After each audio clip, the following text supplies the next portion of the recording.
you get 2, 3, 4x, 10x the level of efficiency for an individual engineer in delivering code. And the challenge becomes that pushes upstream the need to, am I doing the right stuff? Is, the strategic direction, the outcome-driven decision-making, that becomes so much more important. I think that the switching cost of a lot of these tools is just super high. Sometimes even if your tool of choice is not great, it's like, whatever. Just thinking about moving my email inbox. 20 years of training in a particular tool, right? This is one of the first opportunities that we've had to truly disrupt some of those entrenched knowledge worker tools, and everything's moving so fast. We just launched our 3.0 version of AI Companion. Hey, this is Carlos, CEO at Product School and your host on the Product Podcast. Today's guest is Jeff Smith, Chief Product Officer at Zoom. Now, if you think of Zoom as just the video call app that blew up during COVID, this conversation will change that. Zoom is the video-first communications platform that powers modern work, with $4.87 billion in annual revenue, a market cap of $24.7 billion, and they're not slowing down. Jeff joined in 2019, which means he's been through all of it: the COVID hypergrowth, the post-COVID multi-product expansion, and now what he thinks is the most consequential shift yet: Agentic AI. In our conversation, we cover how Zoom tripled headcount in under a year during COVID and what that scale of organizational growth actually breaks, the rationale behind expanding into mail, calendar, and documents to own the full pre- and post-meeting work lifecycle, why Agentic AI is the first real opportunity to disrupt entrenched productivity tools like Google Workspace and Microsoft 365, how AI Companion 3.0 performs agentic retrieval across first- and third-party tools to surface insights and produce work product from a single prompt, and why shipping speed is no longer the bottleneck and what becomes the critical skill when engineering output is abundant. Let's get into it. Welcome to the Product Podcast, Jeff. Carlos, happy to be here. I think timing is so perfect. You just made a major announcement on like how you are going into the agentic AI phase with a bunch of product updates. Obviously, a lot of us use Zoom, and I want to geek out on that. But before that, I also think it's very important to kind of identify the other two phases that you experience as a product executive, now as Chief Product Officer. You joined in 2019, right? Yes, and so very, very eventful time to join Zoom. So it was just post IPO and just pre-pandemic. So you've got a maturing company at the time. Obviously, we were capable of serving much more than we were at the time, but COVID hits and it's a completely different world. So the whole world changes. People are adopting our product. It's at a scale that we'd never seen before, and video conferencing at a scale that we'd never seen before. I mean, we thought it was basically over a decade worth of advancement in both acceptance of remote work, as well as in the maturity of the tools to do it in a matter of months. And so it was an insane time to be at Zoom. I want to talk about that insanity because I think there's very few people who live through that. I mean, you were clearly like one of the, if not the fastest growing product in history at the time. Everybody jumping on Zoom. I remember the value prop was, it just works. And I think that was good enough, right? Because like the competition wasn't that great. The competition wasn't working. And so that was definitely good enough. We look at it as more than that. It just works, and it's the highest quality out there. But at the time, we just had to rely on the strength of the architecture that Eric had designed and built, and it was the capability of serving the world. Was nobody had built anything like it, and so that preparation. You think about it. Well, it was an overnight success. No, it was 10 years in the making. And that those 10 years of hard work in developing something that was well above what people were expecting, understanding that need would come. So that, that preparation was there. But again, organizationally, were we prepared to serve, an order of magnitude or 2 orders of magnitude more people overnight? And, we weren't. So nobody was prepared for that. So, scaling up the organization was probably the biggest challenge. How much did you have to scale the org? Oh, I think that, looking at just overall headcount, I think we tripled our headcount in a matter of 6 to 12 months. And so engineering, product, legal, ops, sales, all of it. Um, you know, 3 times as many people in the matter of a year. So it was substantial. And from an infrastructure standpoint, as you are getting more and more users, like how was that balance between just making sure the system scales versus building new features? The features that we were prioritizing was just it was very reactive at the time. So everything that we had to build was, number one, keep the lights on, make sure that the service is reliable. Number two, looking at a whole host of new users with new needs that were coming into a platform that was built for enterprise communication. And that brought a whole set of challenges that we had to address very quickly. We hadn't considered ourselves a consumer platform. And then we were being used by, we were doing Zoom weddings, and we had, grandma calling home from Europe. So that's a different, user persona that all of a sudden you have to serve en masse. And so that was the focus. Yeah, I was reading your latest quarterly earnings report, and yeah, it seems like majority of revenue is obviously coming from enterprise, but you still have a pretty strong consumer base. Right. And we look at online more as prosumer than consumer. So most of the paid users of Zoom are business users. And I think that was traditionally how we were positioned as a platform. Not thinking of things like FaceTime as a competition, for example. So it was much more of a powerful tool for businesses, and yet, because of the ease of use and the scalability, it was the platform of choice for consumers everywhere.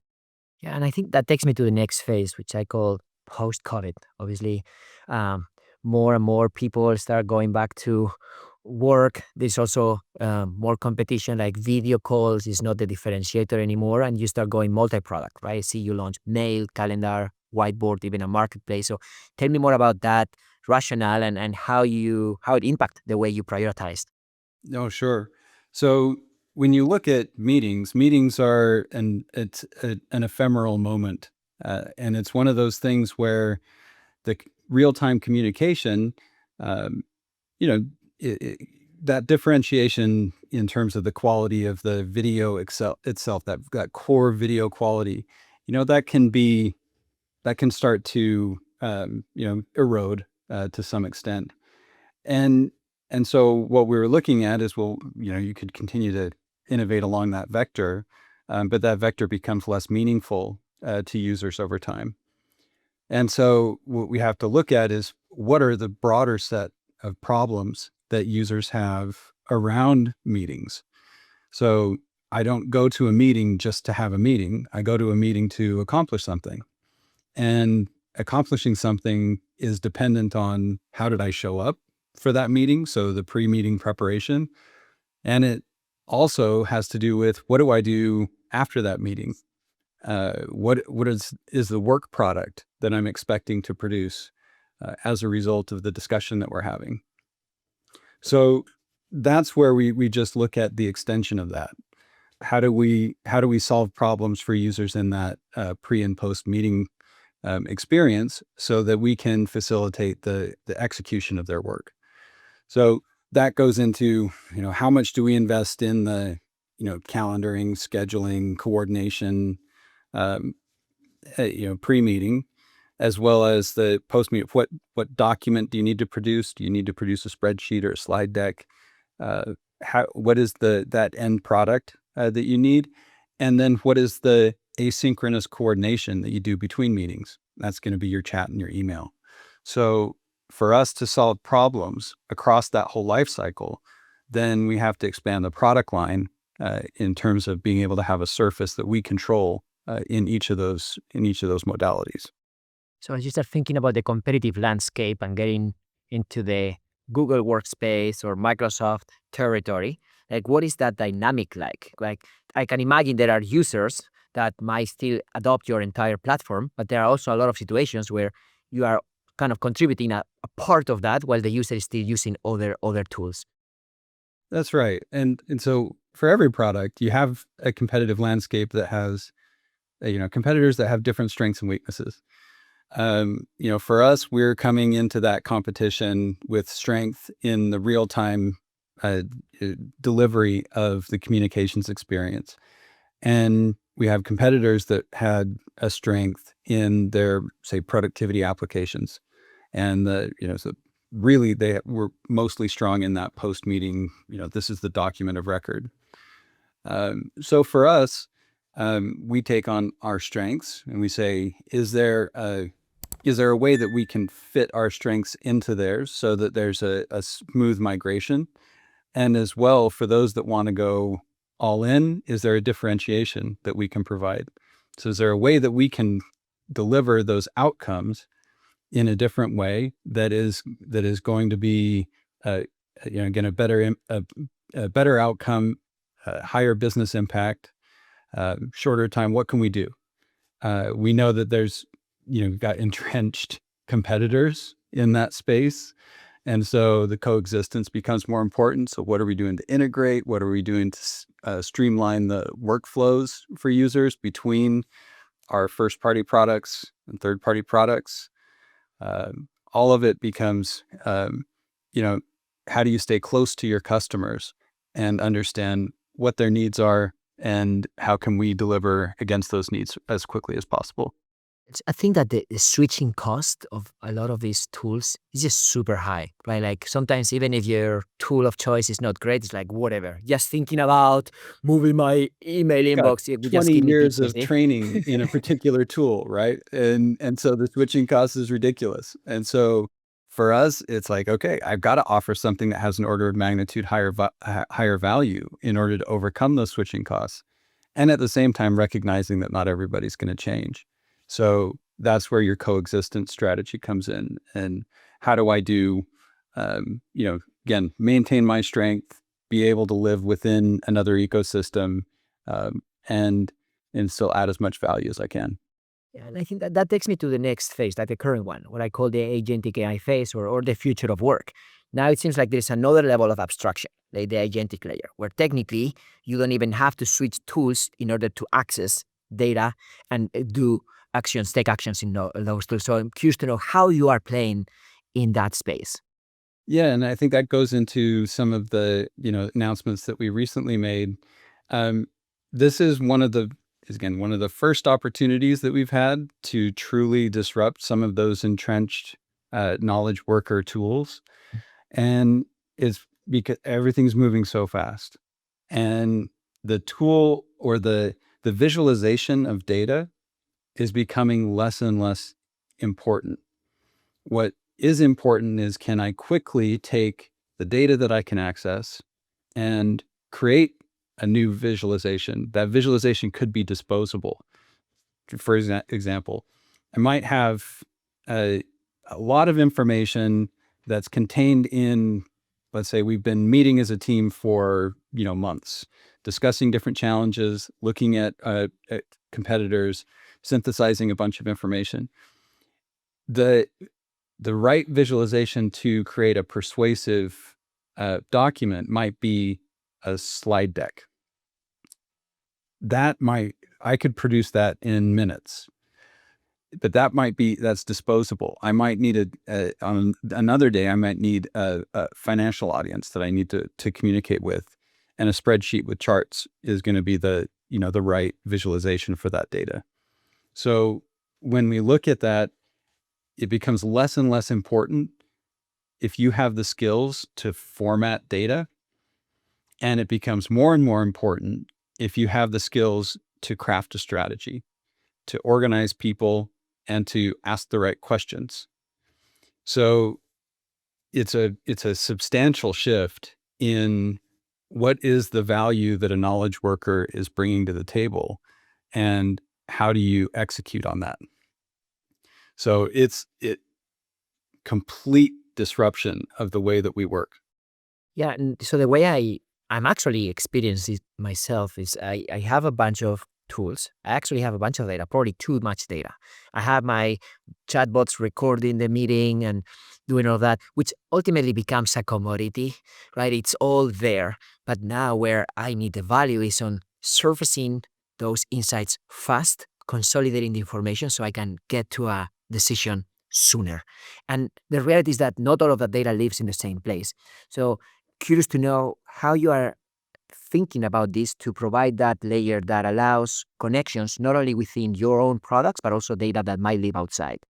100%, that's the challenge. So when we look at the development of Zoom's AI tools, so AI Companion, we just launched our 3.0 version of AI Companion, and some of the substantial advances there are in the ability to do agentic retrieval across both first-party and third-party tools. So creating the connections into the systems of record or into the document repositories that you have. And it may not be a first party, so I could live in Google, I could live in Microsoft, I could live, in Salesforce. Those, in those ecosystems, I would still need to be able to bring in all of the rich conversational data that I'm having in Zoom. So for us to be able to provide those connections into all of that information and to be able to surface insights across all of them, not just tell you answer to questions, but then to be able to produce the work product that you're looking for. So can I take all of that and create a new spreadsheet with a chart that shows the financial results that I'm projecting, or a persuasive presentation to convince investors that I'm a good investment? All of those things are going to take context from all the conversations that I've had about the project, all of the documents that we produced in the past, and all of the, say, telemetry that I have. I could have signals that are coming in from my Salesforce or my support organization. All of those signals need to come in to feed into whatever work product I'm trying to produce. Which I guess it also expands your opportunity and competitive landscape, as some of the Perplexity computer, Claude Code, like some of those CLIs that try to connect to other systems could also be similar to what you're describing as your companion 3.0. Absolutely. It disrupts the competitive landscape completely. So it's like, all right, well, who are you really competing against? And I think, so for us, what's the right perspective? To think about our competitor and what they're doing, or to think about my customer and my user and how can I help? And if I focus on the customer and the user and how do I solve the next set of problems for them, that can free me from the distraction of chasing squirrels with all of the competitive noise that goes on. So like, they might be doing that. Okay, I'm interested in what they're doing, but for me, I need to be focused on, I need to solve this next problem. So how are you thinking about the MCPs and creating those connections between your own ecosystem with whatever other data might be living? They're really important. So we're doing both, where you can live in our first party surface, as well as we're able to expose Zoom capabilities in third party surfaces through MCP. We don't know how this is going to evolve. And so what we need to do is we have to play in each one of these spaces and try to, again, follow users, follow their needs, understand what they're doing, and try to solve problems. But I can't be closed off in a silo and expect that I'm going to be able to serve these people to the best of my ability. I think that's a good point. You have to play. And You have to play. maybe the end game, maybe your first version is not great, but even at your scale, you kind of have to play and experiment.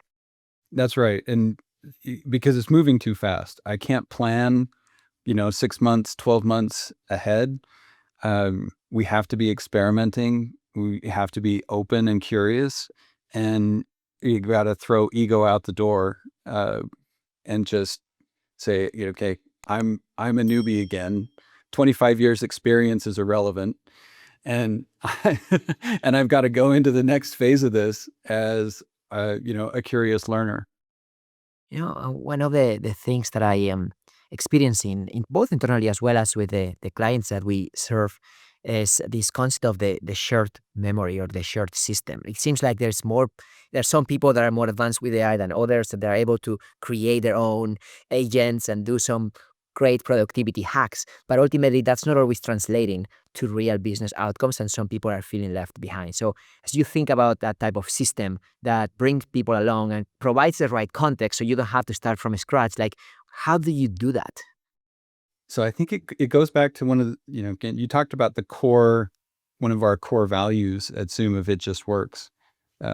That translates into the simplicity, ease of use. I have to serve a broad spectrum of people, not just tech mavens that can adopt the latest tools and understand what a CLI is.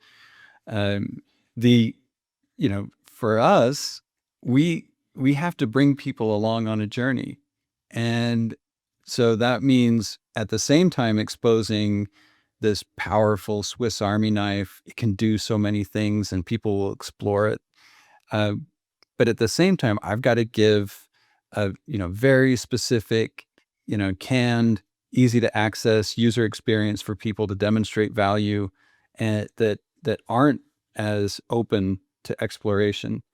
So we do both of those things in the UI of Zoom, and I keep talking to my teams about this as well. Is that as much as you want to be living in that tech maven serving users that are like us, you have to be able to serve the users they're just understanding meeting summaries today.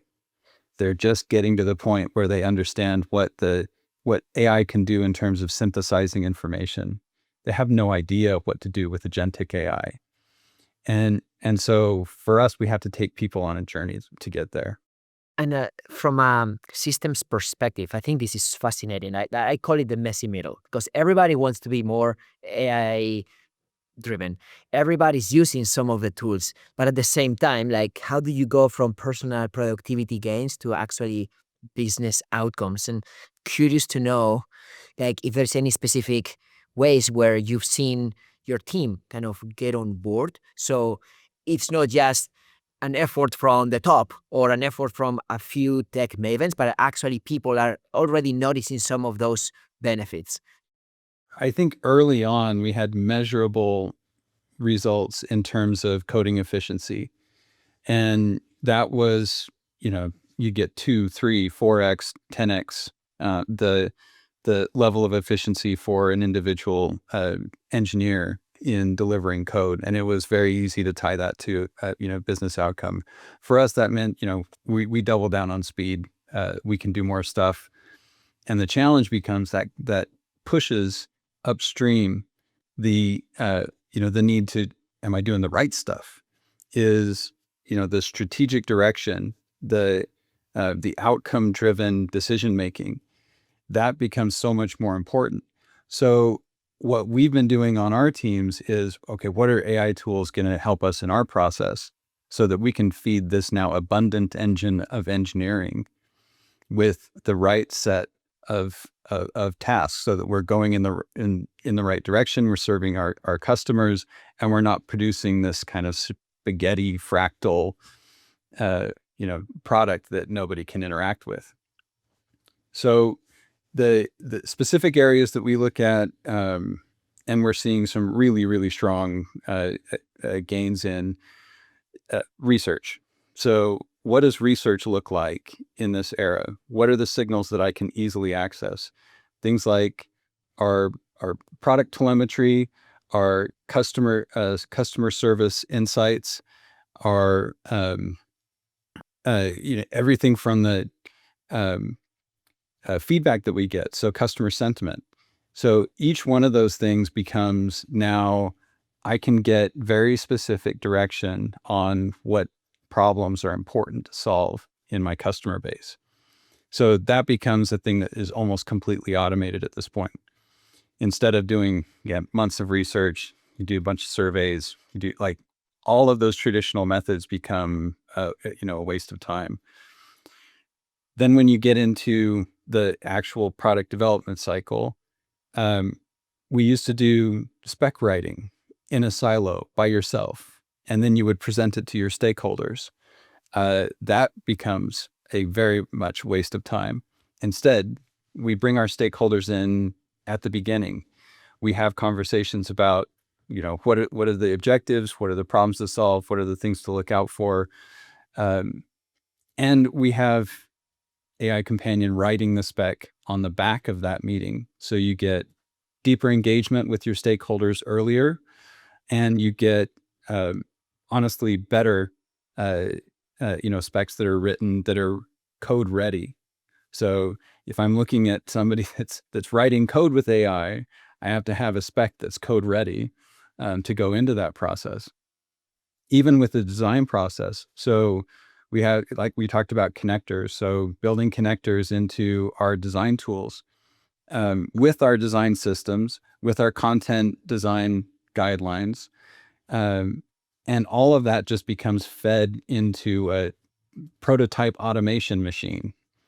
So my initial concept that I had for this product, I don't have to go back and forth with the designer just to get to that prototyping phase.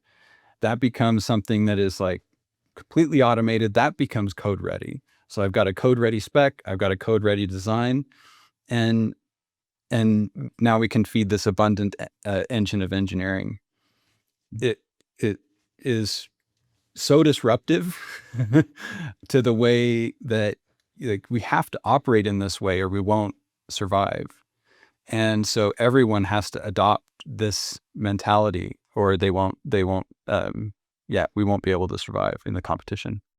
I'm curious about your shipping velocity. So obviously in the startup world, everybody's shipping, everybody's moving fast. There's not that much coordination cost.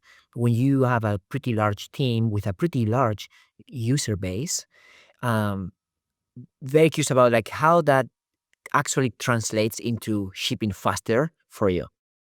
So it does translate into shipping faster. I think the biggest thing that we've seen, because we were already shipping very quickly, we were shipping almost above the ability for our customers to consume before AI.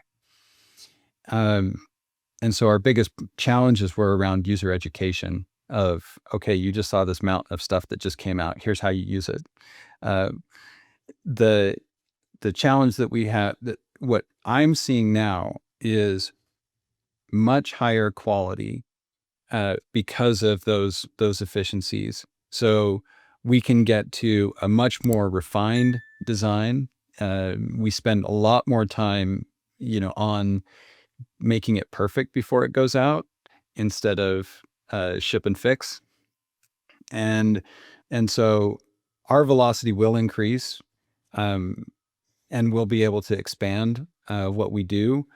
But because the most important thing is strategic direction, we're not just going to, push the gas on velocity. It's how you spend those gains. Yeah. Totally. And that connects with what I'm seeing. It seems like getting to velocity is kind of step number one. Once you are there, it's not about more. It's more of the building the right thing.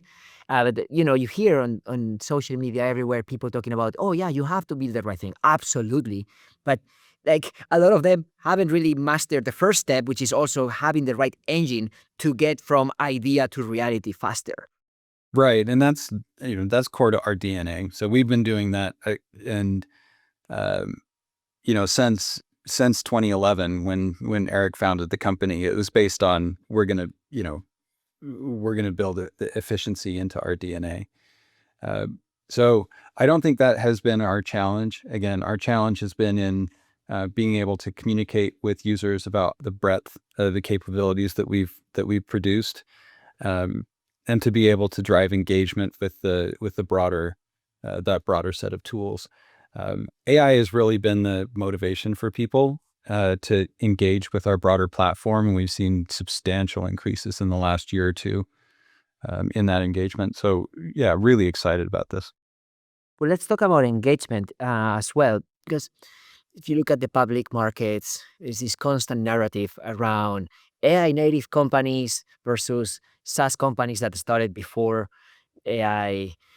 And a lot of the initial narrative was, oh, AI is helping us improve productivity or save some cost. But now we're shifting the narrative towards using AI to grow revenue. And I saw in your quarterly earnings that it's a big growth in what you call paid AI features. So I want to learn more about what those are and how you're measuring the specific AI revenue growth. Yeah, so I can't break it down much further than that from a public perspective, but we are tracking it specifically. We have things like very very specific SKUs around our customization of AI Companion, so that obviously is going to be counted in our paid AI. But for us, the most important thing from the product perspective is engagement in AI. And that could be in the horizontal AI, or it could be in AI specific SKUs. So for us, it really is just about engagement. Are people getting value out of the things that we're producing?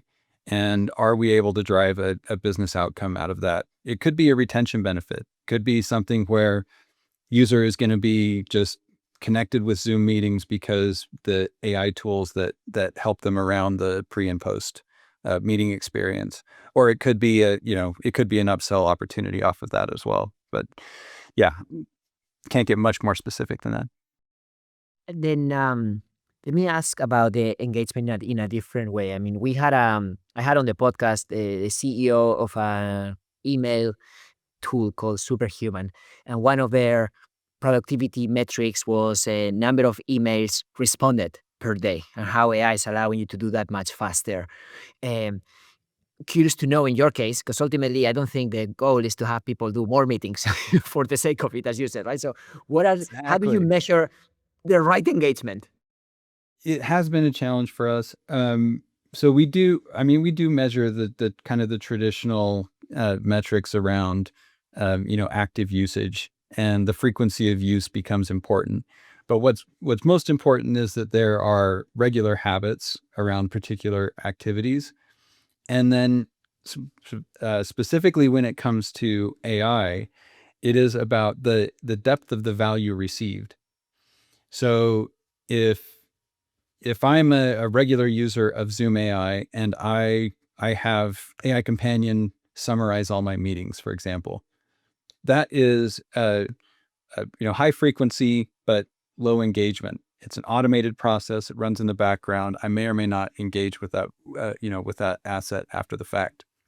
So it's great. I got them to this level where they're getting this level of value regularly from Zoom. But in order to drive deeper engagement, we have so much more to offer. So can I turn that into a user got so much more value because of that repository of information, and they generated a document that was based on that repository of information. That becomes a deeper level of engagement because they received more value from me. That could have been based on something that we did deep research on. So they first did deep research. They combined it with the repository of information from their meeting transcripts and summaries, and then they produced a document at the end. Now that becomes a much more engaged user. They're receiving much more value across a broader use case. And so those are the types of things that we measure as we go down an engagement funnel with users of where are they at? How can we encourage them to get more value out of the platform and transition from this regular user with light engagement, down to deeper engagement? I like that. I think one, the concept of better meetings obviously is important, but looking beyond that to the actual outcome of that, to producing something that other people perceive as valuable, is a much better success metric. Mhm. Exactly. and it's aligned incentives, right? So I want deeper engagement because it makes people, more retained in our platform, but they're only retained if they're getting more value.